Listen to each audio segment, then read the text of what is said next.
Madras high court exam கடந்த முறை 2022 நடந்த எக்ஸாம்னு ரீடருக்கான கொஸ்டின் பேப்பர் அனாலிசிஸ் பார்த்துட்டு வந்துட்டுருக்கோம்.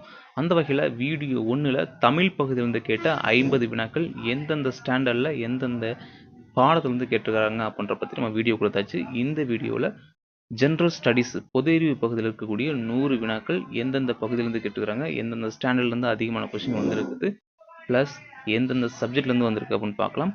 இந்த வீடியோவில் நம்ம பார்க்கக்கூடிய விஷயம் என்னென்னா, இந்த வீடியோவில் ஒவ்வொரு சப்ஜெக்ட் வைஸாக நம்ம பார்க்கலாம். ஒவ்வொரு சப்ஜெக்டில் எவ்வளோ கொஸ்டின் வந்திருக்கு அப்படின்றத பார்க்கலாம். இப்போ சயின்ஸில் எவ்வளோ கொஸ்டின், ஹிஸ்ட்ரியில் எவ்வளோ கொஸ்டின், ஜியாகிரஃபியில் எவ்வளோ கொஸ்டின்ஸ், மேக்ஸில் எவ்வளோ கொஸ்டின், அந்த மாதிரி ஒரு ஓவர் வியூவாக இதில் வந்து பார்க்கலாம். அடுத்த வீடியோவில் எந்தெந்த ஸ்டாண்டர்டில் எந்தெந்த பாடத்துலேருந்து வந்திருக்குது அப்படின்றத நம்ம கம்ப்ளீட்டாக பார்க்கலாம்.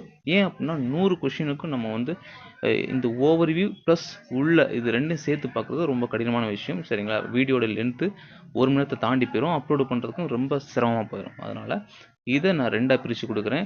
இந்த வீடியோவில் மேஜராக சப்ஜெக்ட் வைஸாக எத்தனை கொஸ்டின் கேட்டுக்கிறாங்க, இந்த 100 கொஸ்டின் எப்படி அலோகேட் பண்ணியிருக்காங்க அப்படின்றத பார்க்கலாம்.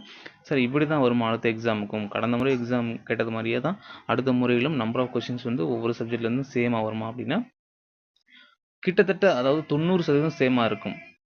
அதாவது 2 கொஸ்டின் 3 கொஸ்டின் கூடலாம் குறையலாம், ஆனால் பெரிய அளவுக்கு வித்தியாசம் இருக்காது. ஏன் அப்படின்னா சிலபஸில் நமக்கு டாபிக் கொடுத்துருவாங்க, அந்த டாபிக் வைஸ் தான் அங்கே கொஸ்டின் கேட்டுருக்காங்க. அதன் அடிப்படையில் பார்த்தீங்கன்னா இப்போ நம்ம பார்க்கக்கூடிய ப்ளூ பிரிண்ட் அடிப்படையில் உங்களுக்கு கொஸ்டின்ஸ் 90% வரும்.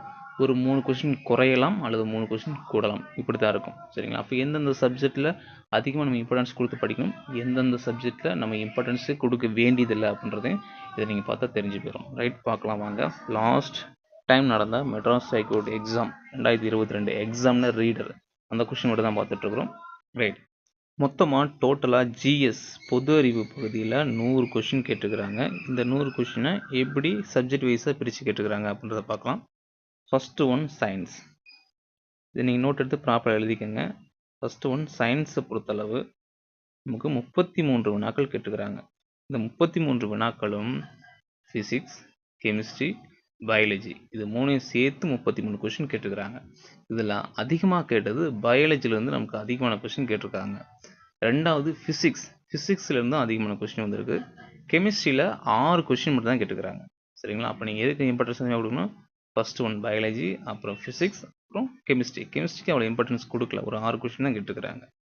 ரைட், நெக்ஸ்ட்டு ஹிஸ்ட்ரி அப்படின்னு சொல்லும்போது அதாவது சிலபஸ் நம்ம டிஎன்பிசி சிலபஸில் யூனிட் 4 அண்டு யூனிட் 7 ரெண்டுமே இருக்கும். ஹிஸ்ட்ரி யூனிட் 4 அப்படின்றது ஏன்சியன்ட் ஹிஸ்ட்ரி, இந்தியாவினுடைய பண்டைய கால வரலாறு மற்றும் கலாச்சாரம் பண்பாடு. யூனிட் 7 என்பது இந்திய தேசிய இயக்கம் மாடர்ன் ஹிஸ்ட்ரி. இது ரெண்டையும் சேர்த்து தான் நான் சொல்கிறேன். ஸோ ஹிஸ்ட்ரி அப்படின்னு சொல்லும்போது ஹிஸ்ட்ரி ப்ளஸ் ஐஎன்எம். ஏங்க சார் ரெண்டையும் சேர்த்துட்டீங்க அப்படின்னா ஸ்கூல் புக்கில் நமக்கு அப்படி தான் இருக்குது. வெறுமனே வரலாறு அப்படின்னு மட்டும் தான் கொடுத்துருக்காங்க. அதில் வந்து பண்டைய கால வரலாறு நவீன வரலாறுலாம் கொடுக்கல. நம்ம ஸ்கூல் புக்கை பேஸ் பண்ணி தான் படிக்க போகிறோம். அதனால் ஸ்கூல் புக்கில் வரலாறு அப்படின்னு கொடுக்குறாங்க. அதன் அடிப்படையில் வரலாறு பாடத்திலேருந்து மட்டும் நமக்கு 23 கொஸ்டின் கேட்டுக்கிறாங்க. வரலாறு மட்டும் இருந்து 23 கொஸ்டின் கேட்டுக்கிறாங்க. இப்போ பாருங்கள், இந்த 2 சப்ஜெக்டை நீங்கள் படித்தாலுமே 56 கொஸ்டின் அட்டன் பண்ணலாம். ஒரு 6 கொஸ்டின் கூட வரலன்னு வச்சுக்கோங்க. அப்போது ஒரு 50 கொஸ்டின்ஸ் இந்த 2 பாடங்களை நீங்கள் படித்தாலே 50 கொஸ்டின்ஸ் வந்துடுது. அப்போ 50% எங்கேருந்து கேட்குறாங்க? சயின்ஸ் ப்ளஸ் ஹிஸ்ட்ரி, இது ரெண்டும் நீங்கள் தரவாக படிச்சுக்கணும். Next maths. அடுத்து மேக்ஸை பொறுத்தளவு 13 வினாக்கள் கேட்டுக்கிறாங்க. மேக்ஸை பொறுத்தளவு 13 வினாக்கள் கேட்டுக்கிறாங்க.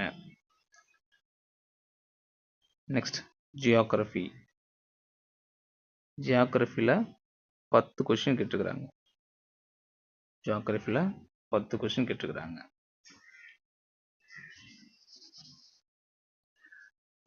நெக்ஸ்ட் வந்து கான்ஸ்டியூஷன்.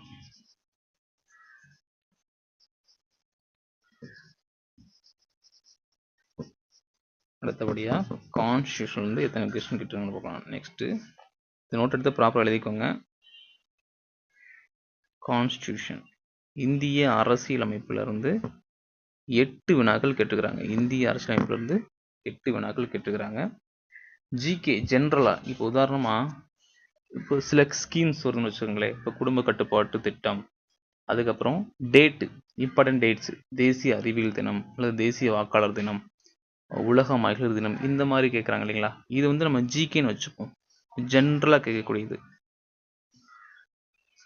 ஜென்ரலாக பார்த்தீங்கன்னா 8 கொஸ்டின் கேட்டுக்கிறாங்க. இது வந்து சப்ஜெக்டுக்குள்ளே அடங்காமல் பொதுவாக நம்ம தெரிஞ்சிருக்கக்கூடிய விஷயங்கள்லேருந்து கேட்கறது. அது மட்டும் இல்லாமல்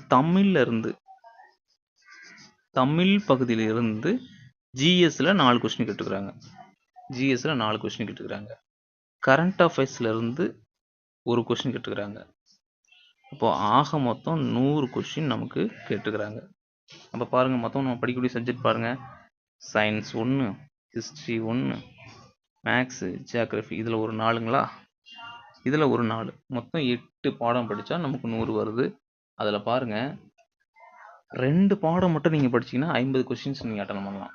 50 + 50க்கு மேலே. மீதி 6 பாடம் படிச்சிங்கன்னா ஒரு 40+ நீங்கள் அட்டன் பண்ணலாம். இதில் எது நமக்கு கேட்கவே இல்லை அப்படின்னா எக்கனாமிக்ஸ் நமக்கு சுத்தமாக கேட்கலங்க. எக்கனாமிக்ஸ் சுத்தமாக நமக்கு கேட்கல. ஆப்சண்ட்டு ஒரு கொஸ்டின் கூட எக்கனாமிக்ஸில் வரல. ஓகேங்களா? இதுதான் நமக்கான ப்ளூ பிரிண்ட். ஸோ இதன் அடிப்படையில் தான் நம்ம என்ன செஞ்சிடணும், அந்தந்த சப்ஜெக்ட்டுக்கு அதிகமான இம்பார்ட்டன்ஸ் கொடுத்து படிக்கணும். ஓகேங்களா? நெக்ஸ்ட்டு வந்து இப்போது ஒவ்வொரு கொஸ்டினையாக நான் வந்து ஃபாலோ பண்ணி ஒவ்வொரு கொஷினையுமே தனியாக எடுத்து அந்த கொஷின் எந்த லெசன்லேருந்து வந்திருக்கு அந்த லெசன் அப்படியே உங்களுக்கு வீடியோவாக கொடுத்துட்றேன். ஸோ நீங்கள் அதை படிச்சுட்டு அந்த லெசனை அப்படியே நீங்கள் வந்து நம்மளுடைய டெலிகிராமில் டெஸ்ட்டை எழுதிடுங்க. ஜிஎஸ் பகுதி நம்ம அப்படி தான் வந்து முடிக்க போகிறோம். ஓகேங்களா? இந்த கொஷினை பேஸ் பண்ணிவிட்டு இந்த கொஷின்ஸ் எங்கெல்லாம் இருந்து வந்திருக்குது, அப்போ எந்தெந்த பகுதிக்கு அதிக இம்பார்ட்டன்ஸ் கொடுக்குன்னு சொல்லிட்டு இந்த ப்ளூ பிரிண்ட்டை கையில் வச்சுட்டு உங்களுக்கு அந்த லெசனை வீடியோவாக நான் வந்து எக்ஸ்பிளைன் பண்ணி போடுறேன். இந்த வீடியோவை பாருங்கள், ப்ளஸ் ஸ்கூல் புக் எடுத்து படிங்க. ரெண்டில் ஏதோ ஒன்று செய்யுங்க. இல்லை என்னால் படிச்சுக்க முடியும் சார் அப்படின்னா நீங்கள் ஈஸியாக படிச்சுங்க. இல்லைங்க சார் படிக்கிறது கொஞ்சம் ஹார்டாக இருக்குது அப்படின்னா நீங்கள் எக்ஸ்ப்ளனேஷன் வீடியோ பார்த்துக்குங்க. அது உங்களுடைய விருப்பம் தான். பார்த்துட்டு டெலிகிராமில் அந்த லெசனுக்கான குயிஸ் வந்து டெலிகிராமில் எப்போ என்னன்றதை நான் அப்டேட் பண்ணுறேன். நீங்கள் அதை வந்து குயிஸ் வந்து போட்டுக்கலாம். ஓகேங்களா? நெக்ஸ்ட் வந்து பார்த்தீங்கன்னாக்க நம்மளுடைய வீடியோ என்ன வரும் அப்படின்னா இந்த கொஷின், அதாவது 2022 நடந்த எக்ஸாமினர் ரீடருக்கான கொஷினில் கேட்ட 13 மேக்ஸ் கொஷின் எந்தெந்த டாப்பிக்லேருந்து வந்திருக்கு, அதை எப்படி நம்ம சொல்யூஷன் பண்ணுறது அப்படின்றத நான் சால்வ் பண்ணி உங்களுக்கு நான் வீடியோவாக கொடுக்குறேன். ஓகேங்களா? மேக்ஸுக்கு தொடர்ச்சியாக நம்மளுடைய சேனலில் ஒவ்வொரு வீடியோ வந்துட்டுருக்குது. நம்ம 2 டாபிக் கவர் பண்ணிட்டோம். இன்றைக்கி அல்லது நாளைக்கு உங்களுக்கு 3ஆவது டாபிக் 4ஆவது டாபிக் தொடர்ந்து வந்துக்கிட்டே இருக்கும். ஓகேங்களா? ஓகே, இதை அப்படி ப்ராப்பராக நோட்டில் எழுதி வச்சுக்கோங்க. நன்றி.